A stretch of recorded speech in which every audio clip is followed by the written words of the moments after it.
പരീക്ഷയ്ക്ക് നമ്മളെ വല്ലാതെ കൺഫ്യൂഷൻ ആക്കുന്ന ഒരു ഇനമാണ് അർത്ഥവ്യത്യാസം. ഇന്ന് ചില അർത്ഥവ്യത്യാസങ്ങൾ പരിചയപ്പെടാം. കണം എന്ന വാക്കിന് തുള്ളി എന്നാണ് അർത്ഥം. ജലഗണം വെള്ളത്തുള്ളിയാണ്. ഗണം എന്ന വാക്കിനോ സമൂഹം അല്ലെങ്കിൽ കൂട്ടം എന്നാണ് അർത്ഥം. കവചം എന്ന വാക്കിൻ്റെ അർത്ഥം പടച്ചട്ട എന്നാണെങ്കിൽ കവനം എന്ന വാക്കിന് കവിത എന്നാണ് അർത്ഥം. ക്ഷണം എന്ന വാക്കിന് പെട്ടെന്ന് എന്നാണ് അർത്ഥമെങ്കിൽ ക്ഷണനം എന്ന വാക്കിന് വധം എന്നാണ് അർത്ഥം.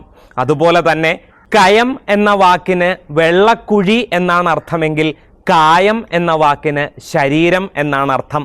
കൈവല്യം എന്ന വാക്കിന് മോക്ഷം എന്നാണ് അർത്ഥമെങ്കിൽ വൈകല്യം എന്ന വാക്കിന് കുറവ് എന്നാണ് അർത്ഥം. കൃതജ്ഞത എന്ന വാക്കിൻ്റെ അർത്ഥം നന്ദി എന്നാണെങ്കിൽ കൃതജ്ഞത എന്ന വാക്ക് അതിൻ്റെ വിപരീതമാണ്. വാക്കിൻ്റെ അർത്ഥം നന്ദികേട് എന്നാണ്. അങ്ങനെയാണെങ്കിൽ ഗഹനം എന്ന വാക്കിൻ്റെ അർത്ഥം ആഴത്തിലുള്ളത് എന്നാണെങ്കിൽ ഗഗനം എന്താണ്? ആകാശമാണ്. ക്ഷതി എന്ന വാക്കിൻ്റെ അർത്ഥം നാശം എന്നാണെങ്കിൽ ക്ഷിതി എന്ന വാക്കിൻ്റെ അർത്ഥം ഭൂമി എന്നാണ്. കപോലം എന്ന വാക്കിൻ്റെ അർത്ഥം കവിൾത്തടം എന്നാണെങ്കിൽ കപാലം എന്ന വാക്കിൻ്റെ അർത്ഥം തലയോട് എന്നാണ്.